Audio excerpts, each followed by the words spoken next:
Hello and welcome to episode 7, season 2, episode 7 of the SaaS Showdown. In the last few weeks, it has been very busy with conferences. So we today, myself, Colin McCarthy, and my colleague here, Rose Layden, we are going to be talking about Google Next, Microsoft Ignite, and then a conference that happened earlier on in September. I think it was Frontiers, the Slack Frontiers. No, and Frontiers was in July. It was Salesforce. Was it in July? Dreamforce. There's so many. Well, so that's the thing. Frontiers happened. There weren't a lot of big announcements.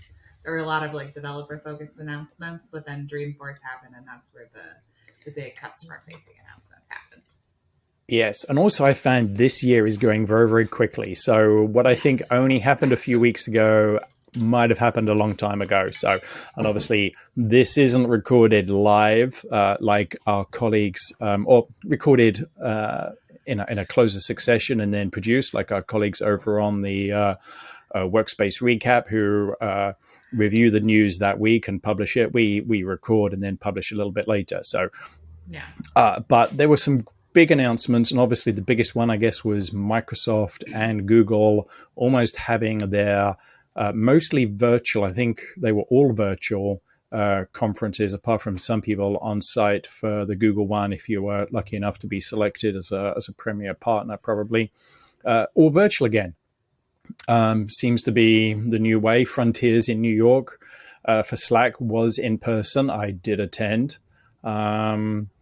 So yeah, I think there was a lot of good announcements, obviously, out of Google Workspace.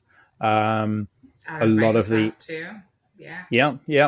Where should we start? Should we start with Microsoft? Yeah, because let's start with Microsoft.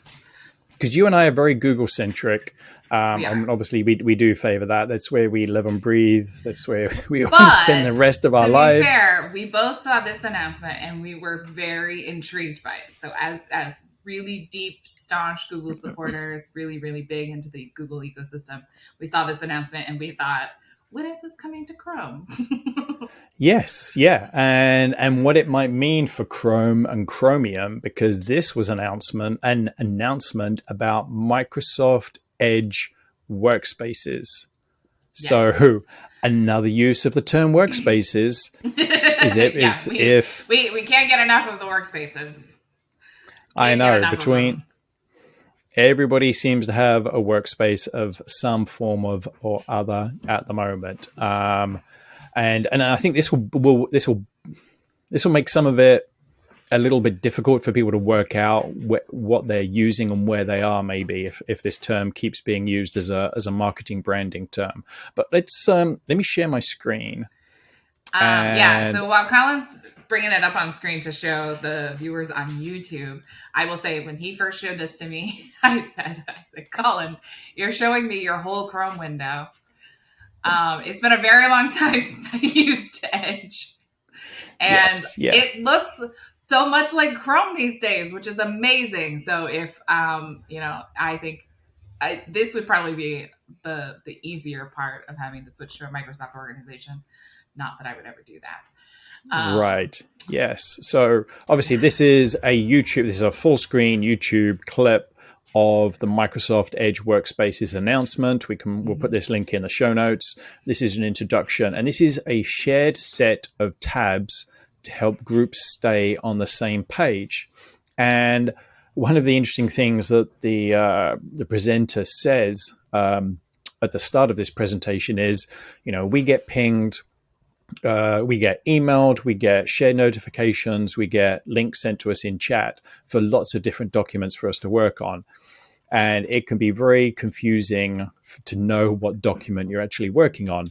And I thought that was very strange because that's sort of reinforcing the old broken way that Microsoft and Microsoft document versions. Document version, companies that are embedded in the Microsoft ecosystem tend to still work on email attachments, locally stored documents, or a physical file. If it's not really a physical file, but it is a file format that lives in OneDrive or SharePoint, as opposed to a more live metaverse Google Doc file. It was interesting that they were talking, she highlighted that this was going to solve one of those problems that you could, as a group, depending on, and here it's only sort of being shown for like a group of 4 or 5 people, that you have a set of shared tabs. So I think does my mouse come up? I really need a pointer thing so it can be more clearly seen. But you can. This is obviously, as you said, Rose. This looks like very much like Chrome, but this is Microsoft Edge, which obviously isn't built on the old Internet Explorer framework that it might have been on. It's now part of Chromium. So they're very similar, if not the same. And you can see all of the people that are part of this shared tab group. And if somebody in the group was to open another tab, they could open another tab and put a document in it, and that tab would then appear on everybody else who is viewing this shared tab experience. And I think this is just a static view. I could press play and we could go on, but I don't really want to do that. Please check it out for yourself. It is very, very interesting, but it's an interesting way to bring the concept of being huddled in a war room. We don't use the term war rooms anymore, or a project room in an office, and people seeing what post-it boards are on the wall, what dry white markers are being used, and sort of having a collective view of what you're working on as a project. I do think this would be absolutely amazing for those remote and hybrid teams, so you do know what everybody's working on. There is a slight negative side potentially of this as well. Yes. So this is something that we talked about pre-show. But this potentially for certain employers who are, I think, concerned or less comfortable in the remote hybrid environment, this could be a way for people to watch their employees working. Yes, because they would see which tabs you are on, the documents that you are working in. But they could require you to work in workspaces during the day. Yes, I've certainly heard of companies that would do that sort of thing. They're the same companies who host 8 a.m. meetings and 5 p.m. closings. Right. Yes. Yeah. Obviously, there is a mix of companies, and there's been loads of stories about tracking software on machines. There's a lot of companies that will say, we'd like you to do your core hours between 10 and 4. What you do before and after that, you can make up in your own time, but you've got to be available for client work directly between those hours, and then you can juggle your own lives the rest of the time. There's a mix, and that is the hybrid work. But I'm very excited to see this in a test. It is out for preview at the moment. I think you have to do some ticks in your admin panel if you're an Office 365 admin and get it enabled.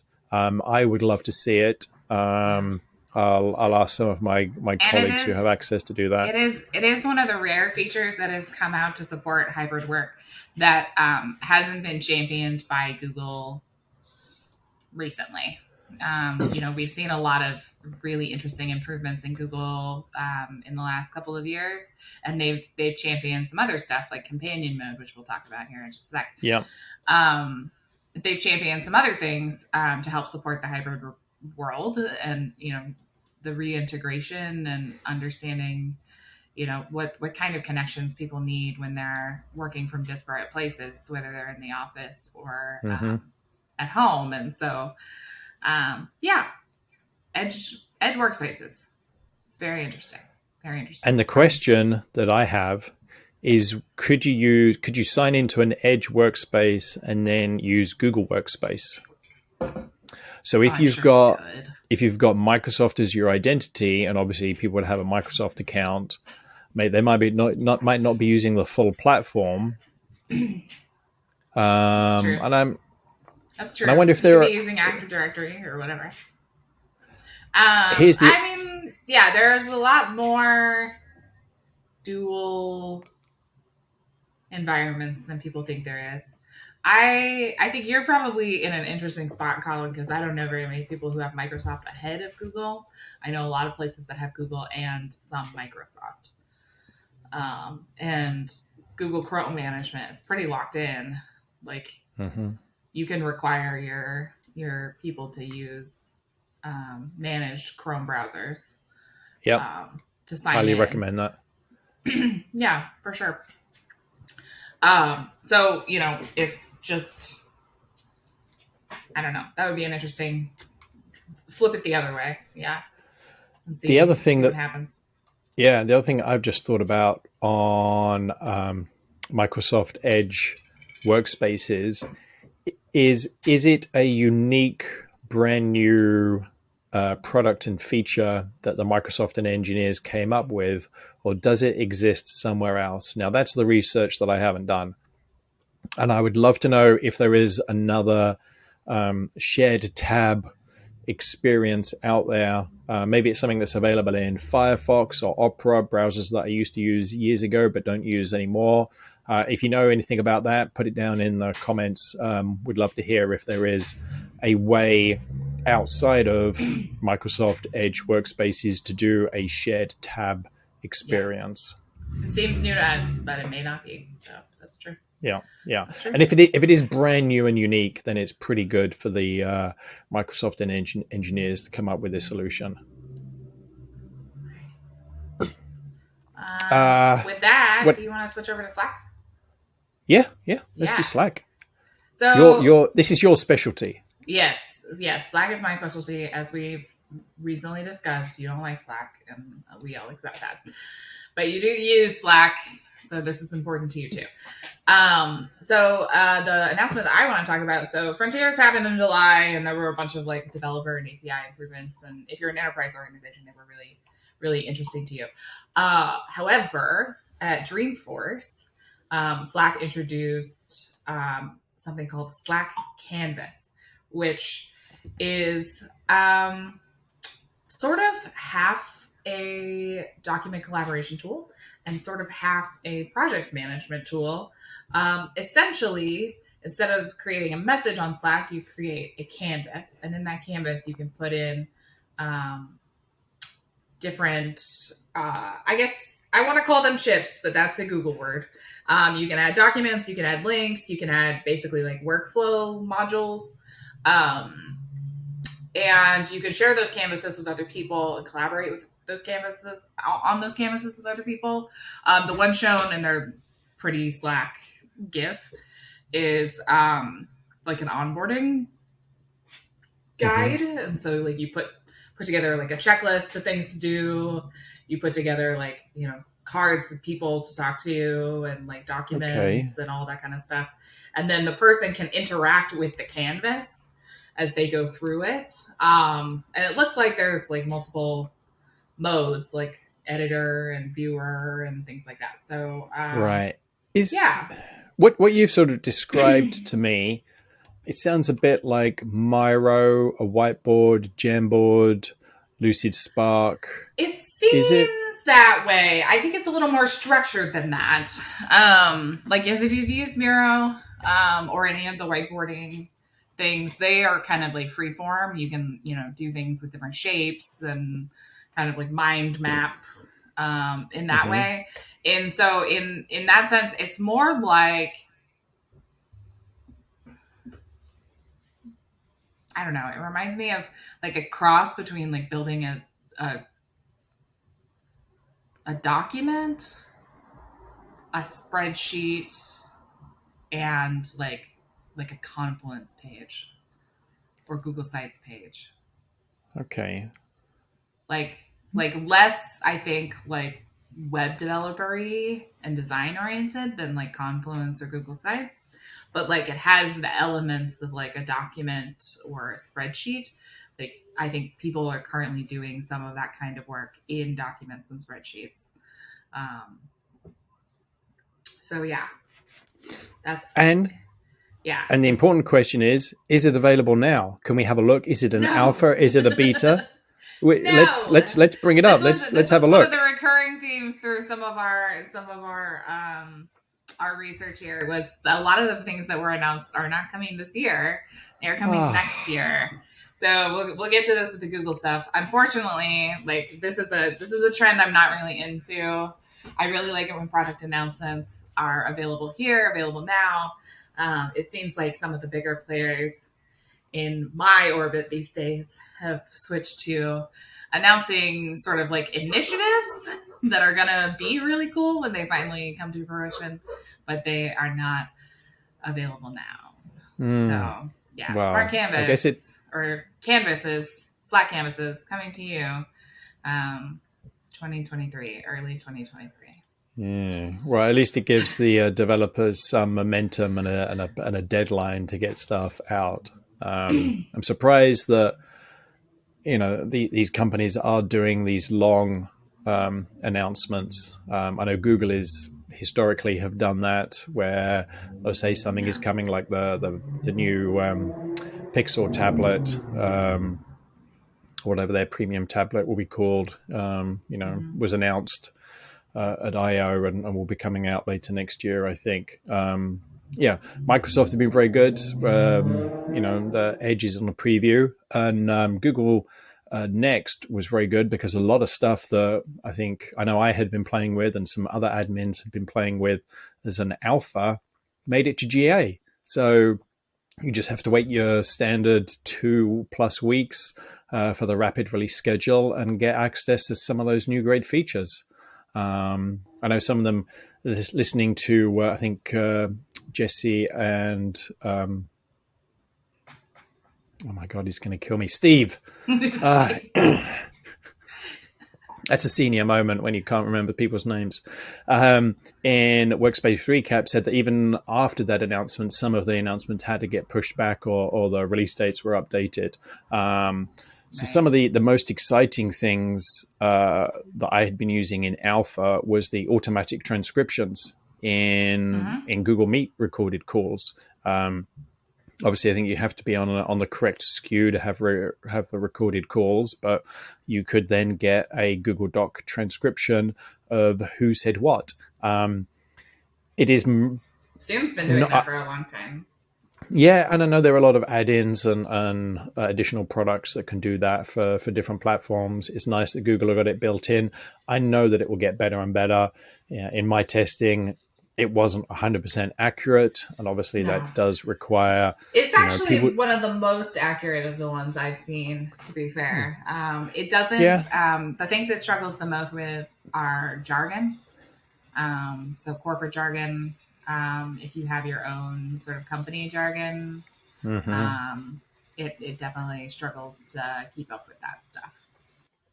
Yeah, I think even we as humans struggle to keep up with some of that stuff, and all of the acronyms of things to be used. So, and obviously, I think you had mentioned earlier on about companion mode. The continuation of this improvement for hybrid workers. Obviously, hybrid, a mix of people in the office and remote. Either all or part of the time in their working weeks and times, was companion mode on mobile, and also companion mode on the handset, or joining breakout rooms from a Google Meet device. That was the other announcement as well. Yeah, the expansion of companion mode to mobile devices, which is huge. So you don't even have to bring your laptop in to a meeting room in order to be able to participate in the chat. Yeah, and put your hand up and answer quizzes and be on the Q&A and other parts. So yeah, and then the ability to do breakout rooms, which I'm honestly not sure.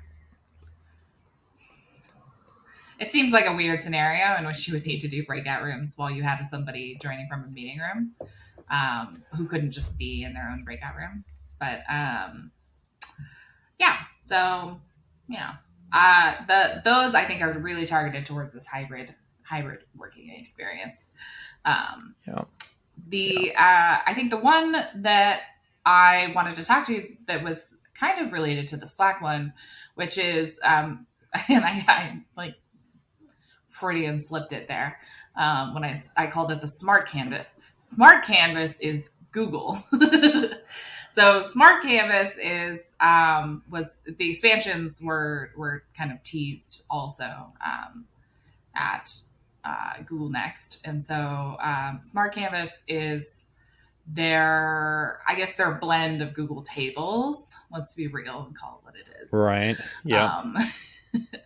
And obviously, Google, for those who aren't familiar with Google Tables. So Google Tables was an Area 120 experiment. They told us in late 2019 that they were going to integrate it as a full Google Workspace product. And that has not yet come to pass. However, we have started seeing Google Tables-like features show up in Google Workspace products. So a lot of the smart chips that we can see today, starting with, the original Docs chip, which is like when you pasted a link to a doc and it would turn into a little button that had the document name on it. Starting with that, they've expanded into people chips. They've expanded into calendar chips. And then on sheets in particular, you can also do like maps chips and things like that now too. So Smart Canvas is sort of adjacent to that. Smart Canvas is part of the integration between services. So an example of one of the Smart Canvases is the email one, where you can insert an email canvas into a document, Right.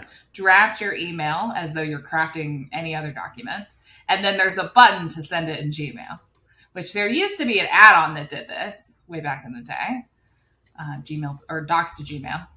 Right. Yeah, I remember and I've used that, but this is clearly like an easier approach to take. And so I was very intrigued by this when the email one first came out, but they are expanding that.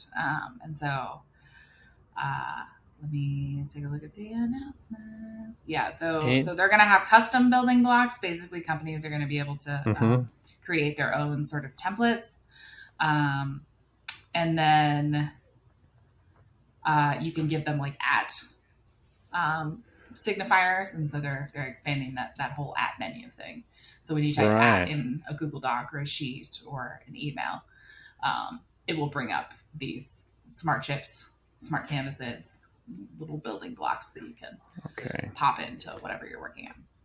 So this brings us back to revisiting the single pane of glass, which is also the title of this episode, which we had spoken about the single pane of glass back in episode 2 of this season. And here we are, episode 7, X weeks, months later, we have all of these new announcements from at all of these conferences. And it seems like the Slacks, obviously the Zooms will as well, the Microsofts and the Google, they are doubling down and on being the single pane of glass. On a single pane of glass. You just need one application. And the interesting part I find from Microsoft's announcement is it makes Microsoft Edge an application, it's a SaaS application that you would use, because you can use it to, collaborate across, your team in a hybrid environment and know where you are and what documents you should be working on whatever project you're doing. I think it really, obviously, Microsoft have always wanted people to use their browser. For those of us that were around for all of the antitrust hearings in the late 90s, and yes, they have always wanted you to use their browser, and finally now they have a reason to convince you to. You're not required. Like Workspace is clearly an optional feature, but you might be required for work. Yep.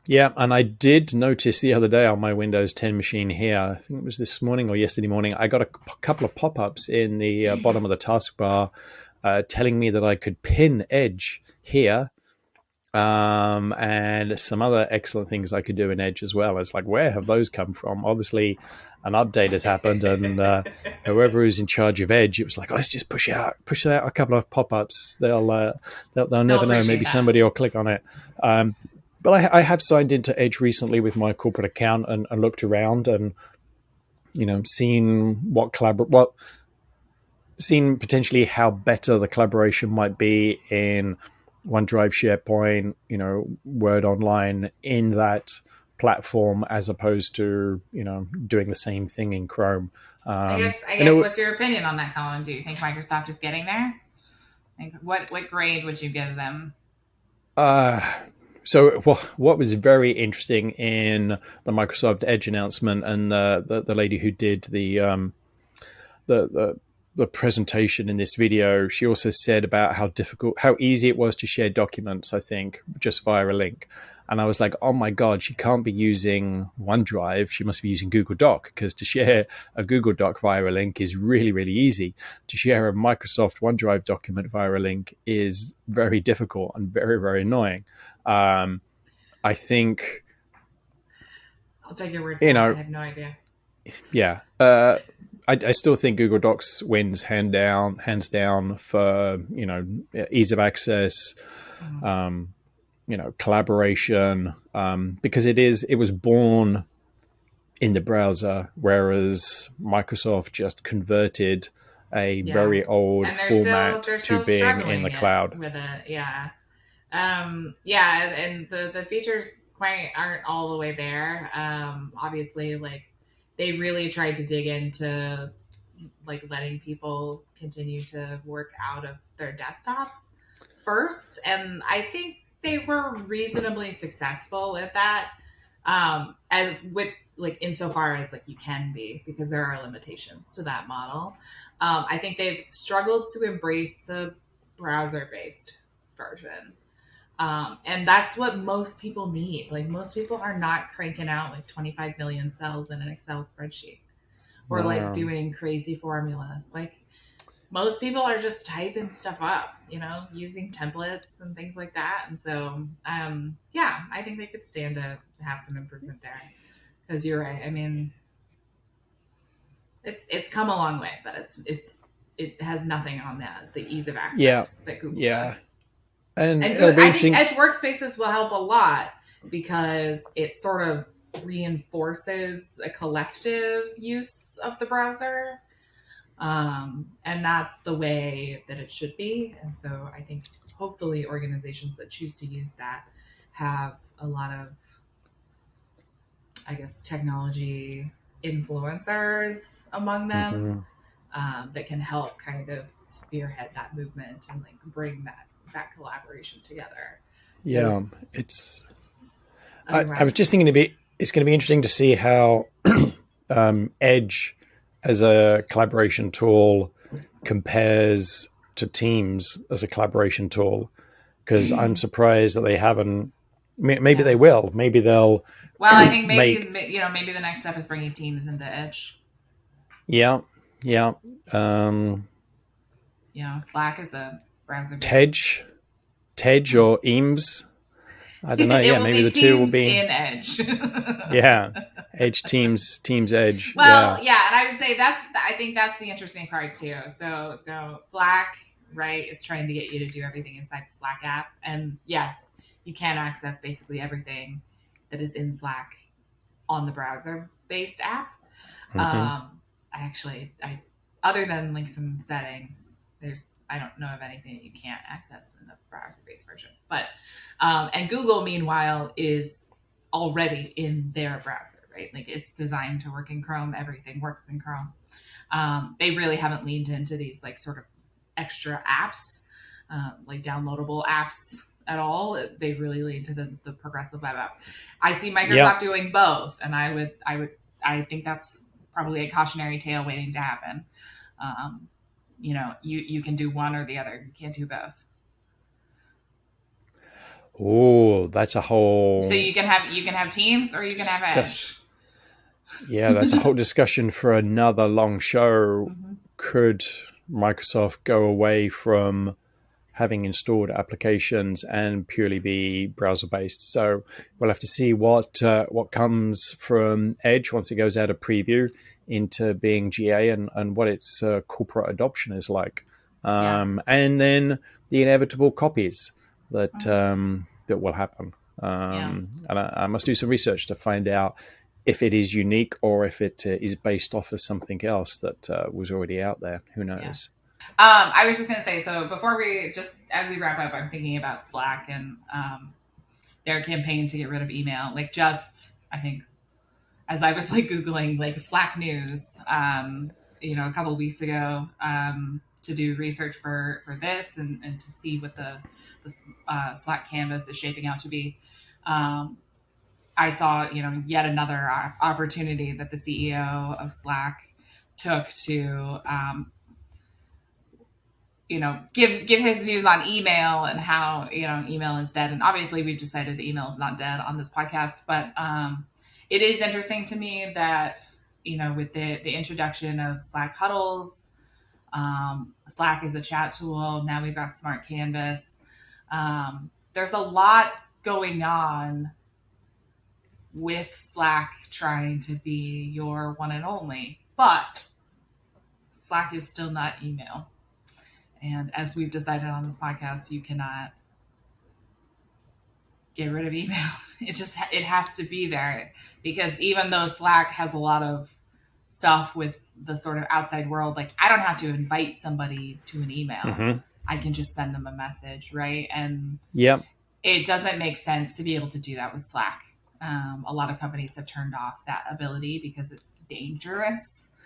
It would have to be an open platform, like a text message. Otherwise, this is another long conversation about other things about open standards. You would have to have IM interoperability, because you don't know that somebody doesn't have a Slack account to send them the information. Well, or invite them in. Yeah, you can invite them to Slack, and like Slack has a new way of like spinning up basically ghost workspaces for people who aren't using Slack, and so you can do that, but you still have to invite them before you can really start chatting with them. And like I don't have to invite somebody to send them an email.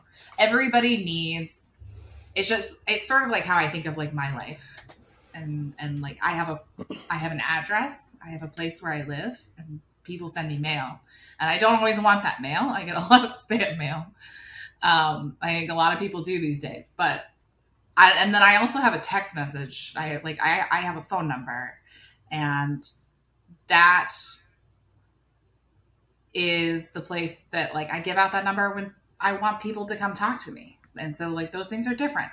Those things are very different. And so that's my feel. That's my soapbox for today. Excellent.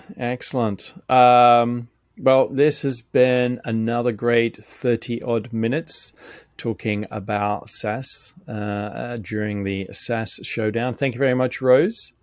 It has been great to see what is coming out, and we look forward to all of the other in-person events, hopefully next year, or the other conferences when they start. Thank you. Produced by the tabGeeks Network. Enjoy all of our shows on YouTube at youtube.com/tabgeeks. Join our exclusive, free, no sponsors allowed Slack community and sign up for our newsletter at tabgeeks.com.